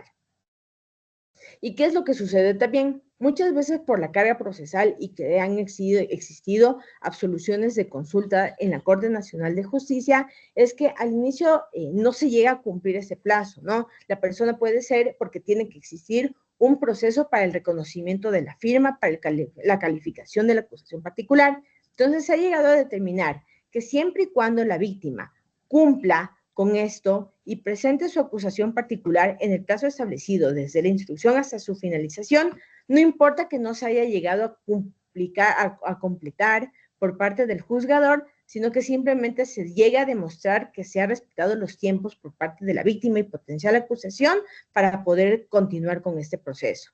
Entonces, y una vez admitida a trámite con la acusación particular, ya la víctima tiene una participación activa, deja de ser víctima y es acusación particular. Entonces, la consecuencia es que ya, primero, es notificada formalmente en el desarrollo de toda audiencia o toda diligencia, y principalmente en la audiencia de juicio puede presentar pruebas y puede interponer recursos. Entonces, como nosotros habíamos visto en la primera clase, cuando hablábamos del principio del non reformatio impeius, cuando una persona, una víctima, se constituye en acusación particular, puede presentar recursos que estén dirigidos tendientemente no solo a reclamar el monto de la reparación integral, sino que también puede exigir lo que es el aumento de la gradación punitiva, el aumento de la pena para el procesado, todas aquellas limitaciones o todos aquellos ejercicios efectivos de su derecho que se encuentre orientado a la satisfacción plena de todos sus intereses. Entonces, por otro lado, también tenemos que la acusación particular debe contener los requisitos que están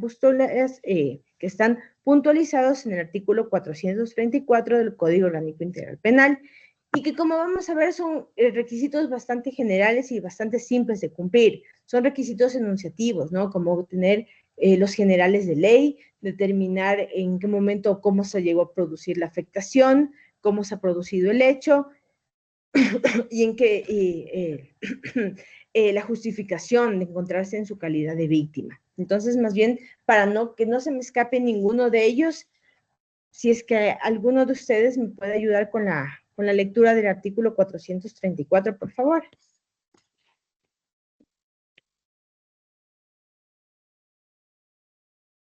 Ya le doy lectura, doctor. ¿400 qué, doctora? 434.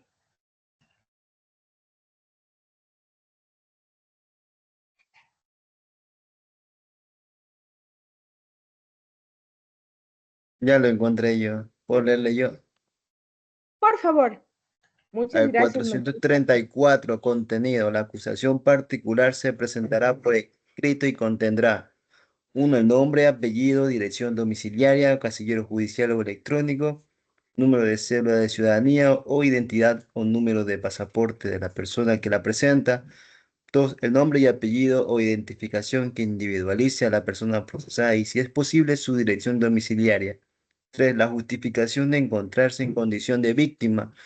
4. La relación de los hechos con determinación del lugar, día, mes y año en que es cometido, así como de la infracción acusada. 5. La firma de la persona que acusa o de su apoderada o apoderado con poder especial. En este poder se hará constar expresamente el nombre y apellido de la persona procesada o acusada y la relación completa de la infracción que se quiera acusar. 6. Si la o el acusador lo sabe o no puede firmar, deberá estampar la huella digital en presencia de un testigo. Perfecto. Entonces, como ustedes ven, son requisitos sumamente sencillos y básicamente dentro de lo que se requiere siempre en el proceso penal, a diferencia de las garantías constitucionales, es que se llegue a determinar o justificar a través de la comparecencia de un profesional del derecho. En cuanto también al trámite, tenemos que una vez que la acusación particular es calificada, se produce la citación. Entonces, la citación es a través de la Oficina de Citaciones del Consejo de la Judicatura y se entrega a través de boletas. Si estas boletas haciendo un parangón, es como en las otras materias, ¿no? Si estas boletas se dejan en el domicilio, tienen que realizarse por 3 ocasiones, y si es que es al casillero judicial, es únicamente por una. En este de aquí, en las boletas o en el contenido, se hace constar el texto de la acusación y el auto en el cual se la acepta a trámite. Y también en esta boleta se le advierte a la persona procesada que tiene la obligación de señalar otro casillero, domicilio judicial para efectos de notificaciones.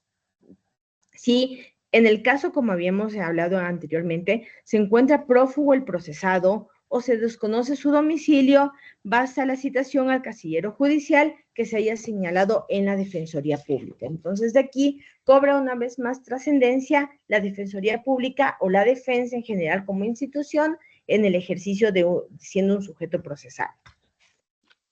También es importante tener en cuenta que pueden existir casos Tengo una pequeña inquietud, doctora, disculpe.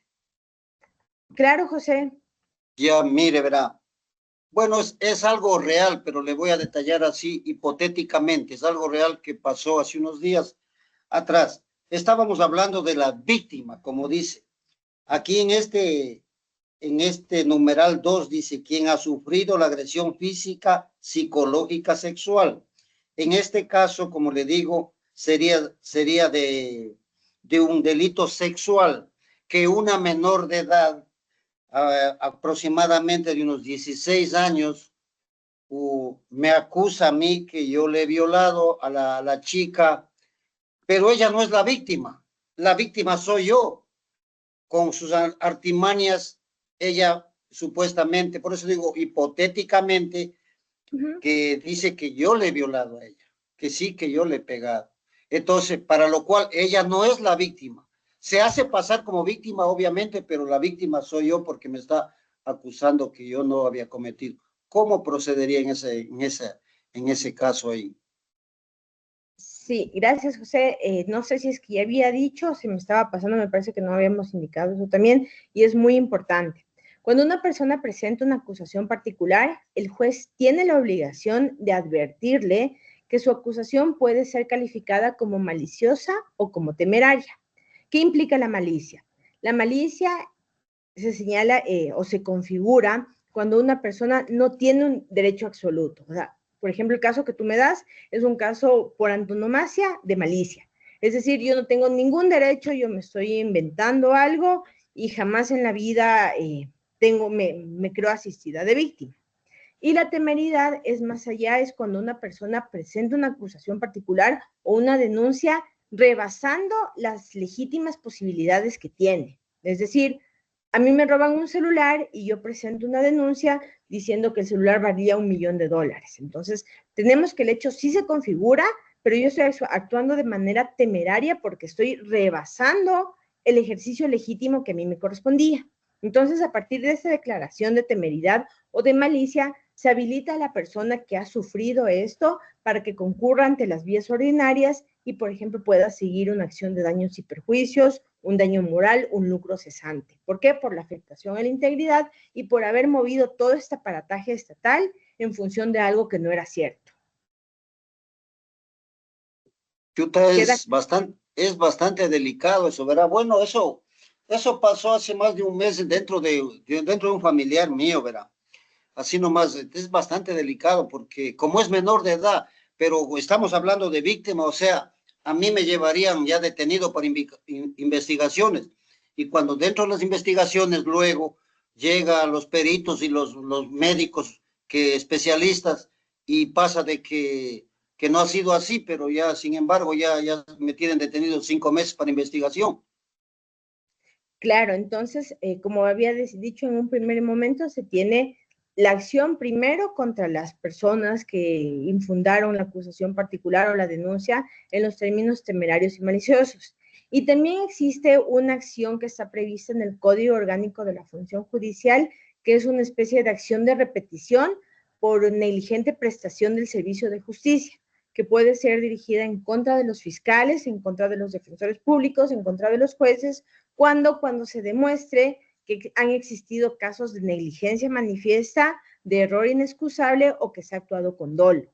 Entonces, a partir de eso se presentan quejas en el ejercicio ya administrativo y el Consejo de la Judicatura llega a conocer y de determinar lo pertinente puede obrar hasta como una sanción muy grave con la destitución o con la suspensión del juez.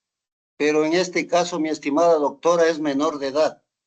O sea, es un caso real que pasó anteriormente, como le digo, en un núcleo familiar acá, pero por eso más o menos le estoy llevando a esto, porque uno como ya va a ser abogado tiene que irse empilando y cómo procede esta situación. Entonces, mire, bueno, ya para no yo cansarle mucho, esta chica mintió totalmente, esta chica mintió.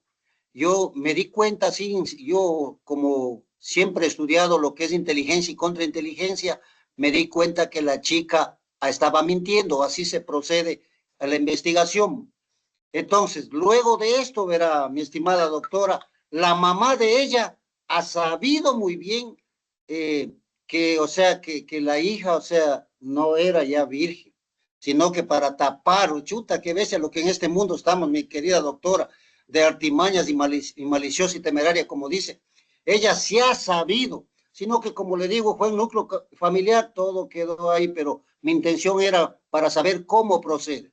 Le agradezco mucho por su explicación, doctora, muy amable. Le devuelvo la palabra.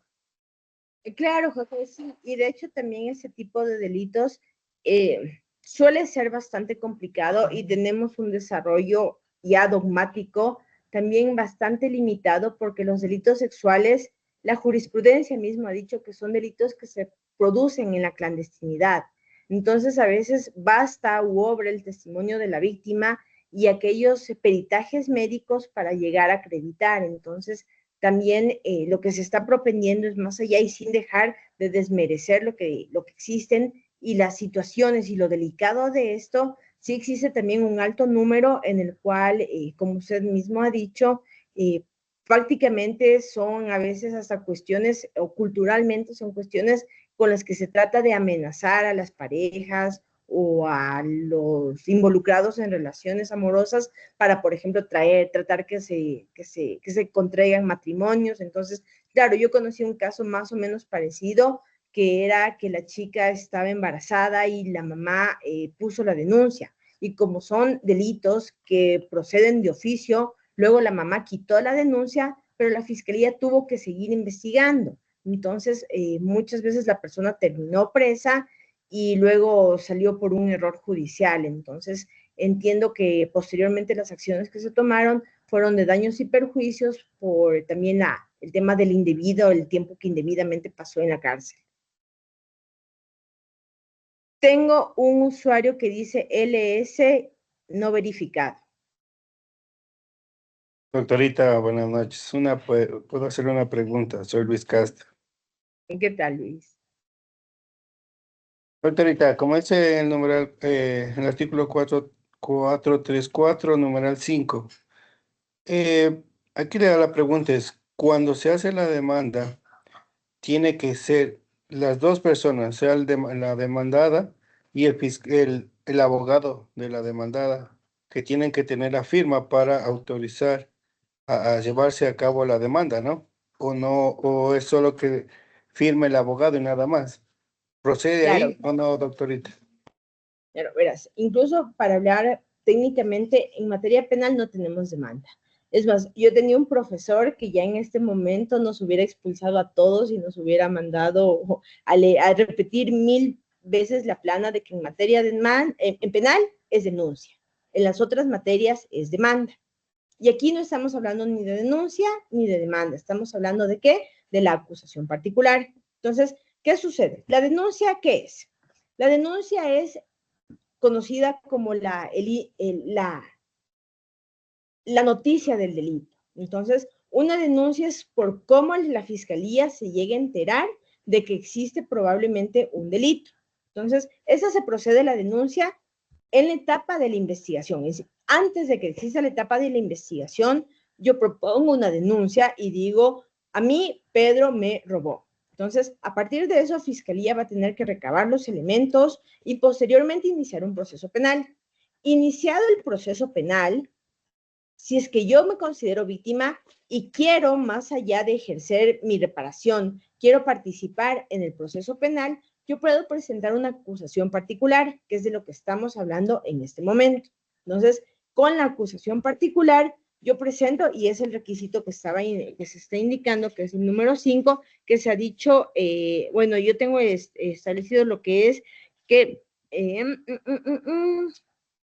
del 434, que es la firma de la persona que acusa, ¿no? O apoderado con poder especial.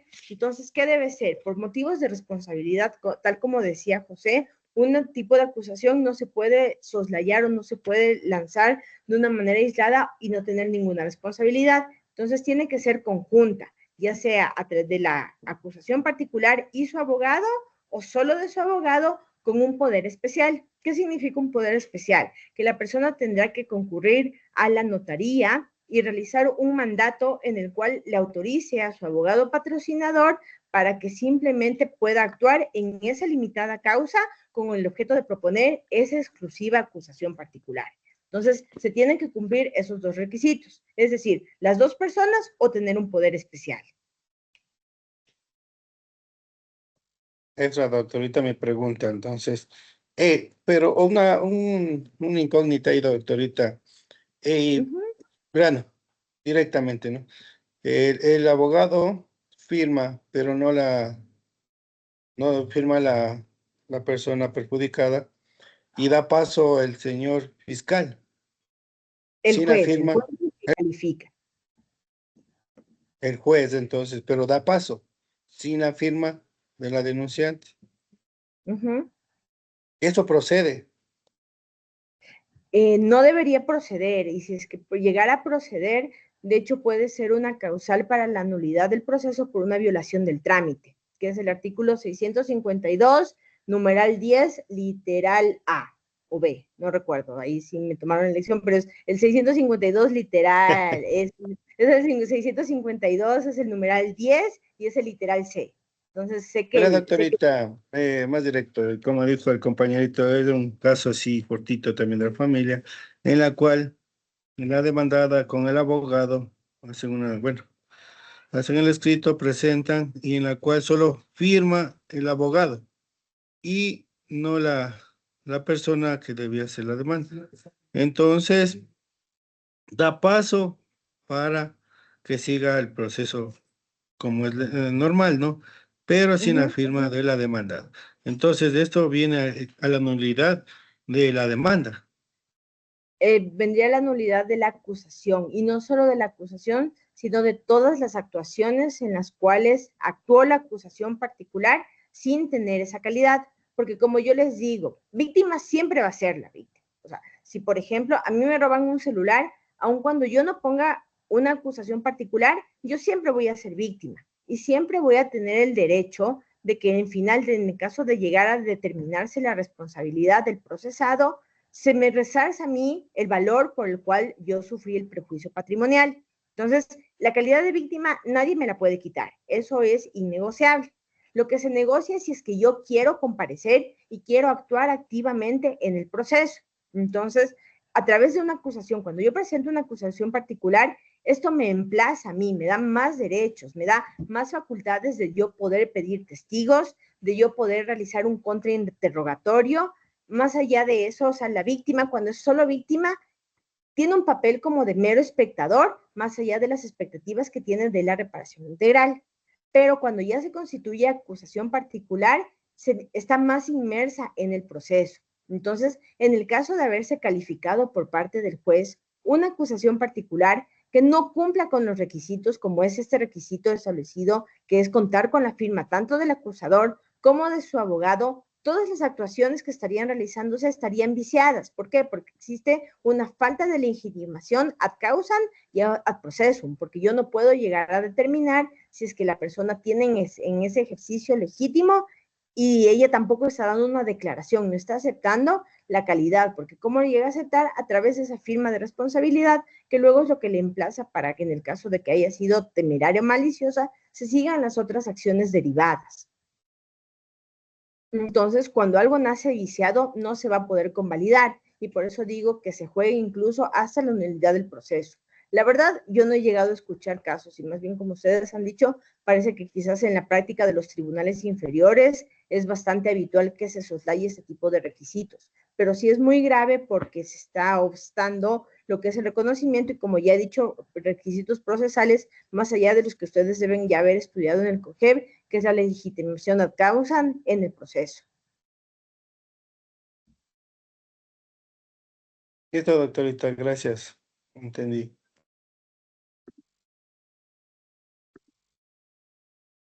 Perfecto, ya estamos acabando. Simplemente nos quedan cuáles son los dos sujetos en la acción privada.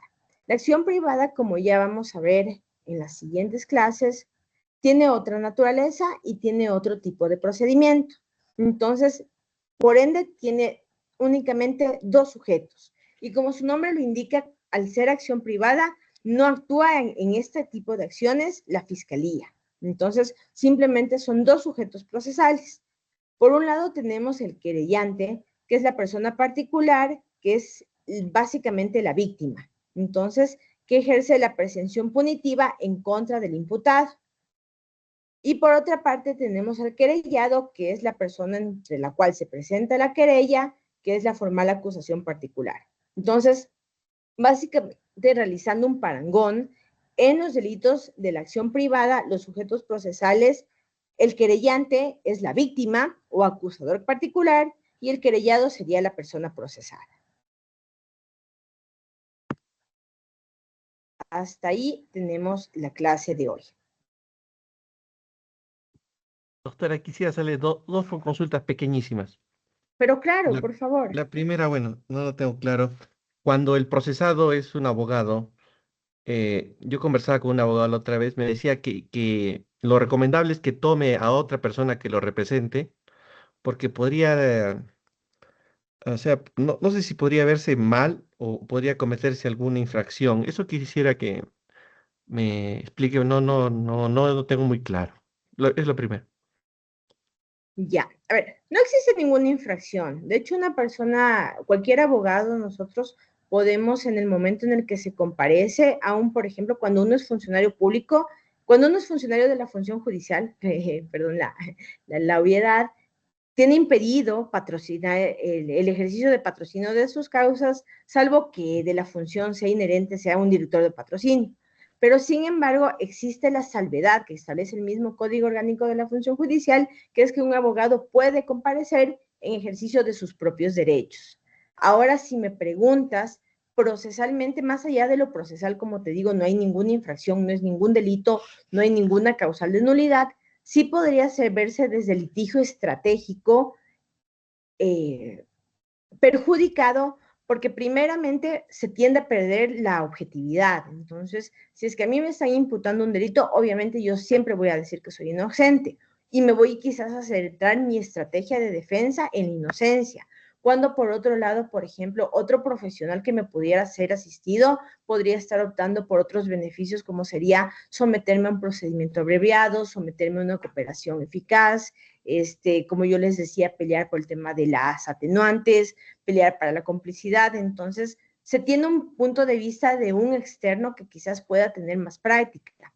Y otra cuestión, o sea, como ustedes también deben haber estudiado, el derecho es muy vasto, entonces a veces tenemos esa mala concepción de pensar que somos todólogos y de que por tener nociones generales en una materia podemos llegar a abarcar todo, cuando no es así. Entonces, quizás a veces por uno mismo asumir su propia defensa, se puede llegar a incurrir en estos errores y lo que sí podría hacer el juzgador es, al detectar que existen estas falacias, asignar un defensor público de oficio para que no se llegue a quedar en indefensión, porque como les he dicho, existen incluso casos de la Corte Interamericana de Derechos Humanos en los cuales se ha llegado a determinar que por el Estado no haber asignado un defensor, se produjo una falta de defensa técnica y la persona al final fue procesada, cuando recordemos que en este Estado garantista y en el garantismo penal en el que estamos sujetos, siempre tiene que girar en torno al debido proceso y a la consecución de todos los principios y derechos y garantías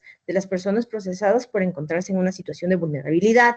Entonces, no se diga más, por ejemplo, en el caso de que yo sea abogada y esté con una prisión preventiva y que yo misma decida ejercer mi defensa, entonces va a dificultarse mucho los medios. Y de hecho eso es lo que sucedió. Bueno, debe ser muy conocido para ustedes el caso del expresidente del Consejo de la Judicatura, Wilman Terán, que él estaba asumiendo su defensa. Entonces, él pidió a través de un habeas corpus, como él está con prisión preventiva, él pidió a través de un habeas corpus que se le otorgara la libertad porque él iba a ejercer su derecho a la defensa.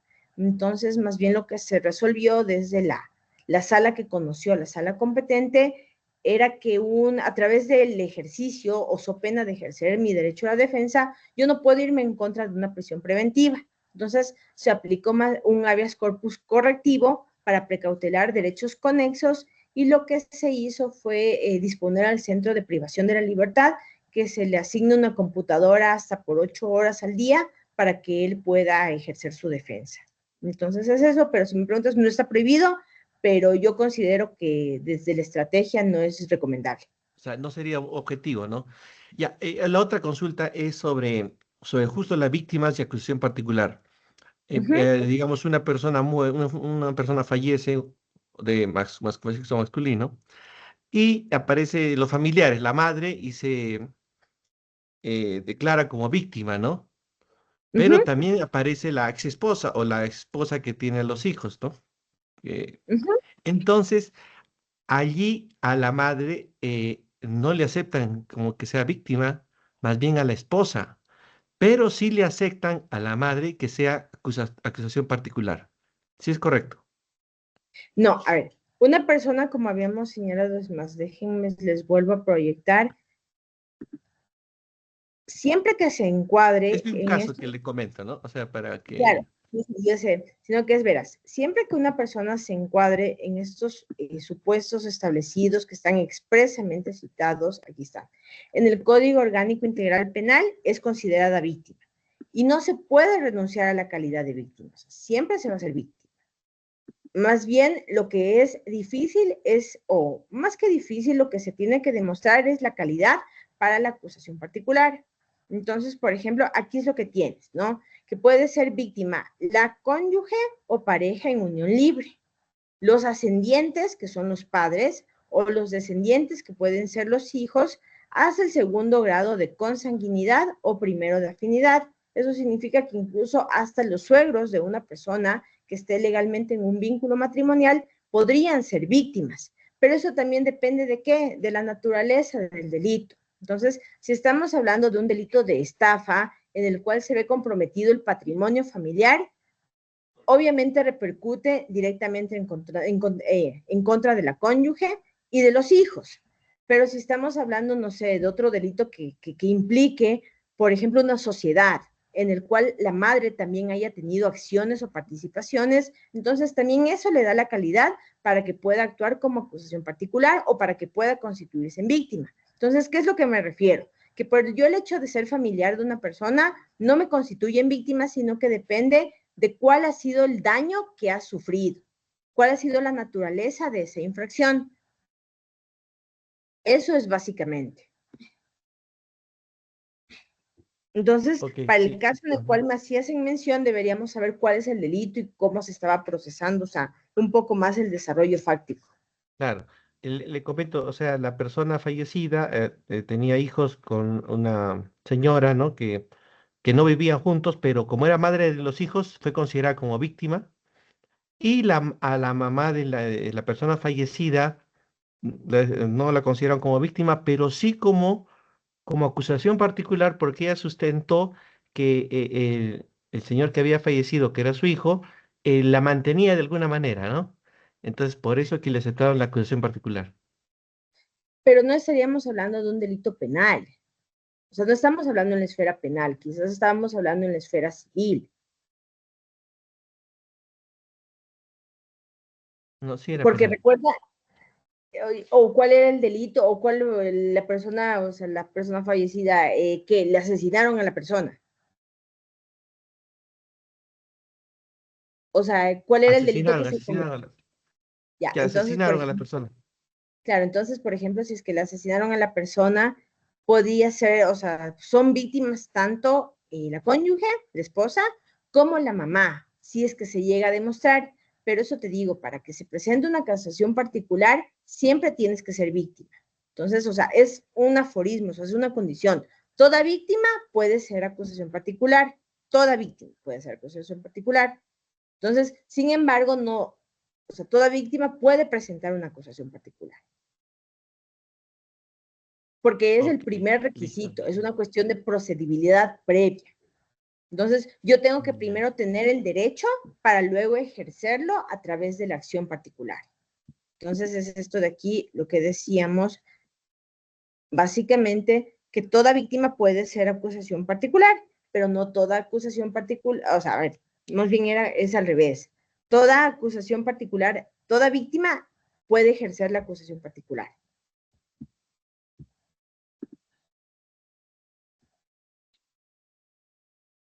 Entonces, no sé si es que ahí ya le tienes más claro. Sí, sí. Toda víctima puede ser, puede dar o sustentar o presentar una acusación particular, ¿no? Exactamente, pero se debe tener esa calidad. Entonces, la acusación particular no puede ser luego cualquier persona, sino que son las que están expresamente determinadas como tal en el Código Orgánico Integral Penal. Ok, muy amable, gracias, doctora.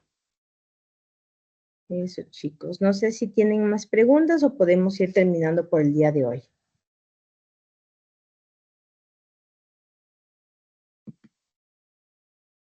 Bueno, me parece que ya no. Igual les repito, entiendo que también es complicado el día de mañana veremos lo que es acción pública, acción privada. El día sábado haremos un recorderis de todo lo que hemos visto esa semana. La próxima semana vemos las etapas del proceso y el día sábado hacemos un recorderis de todo lo que hemos estudiado en el curso. Entonces, hasta ahí. Los veo el día de mañana. Muchas gracias, estimada doctora. Gracias, Muchas doctora. gracias, Gracias, muy el día de amable. mañana. Buenas noches.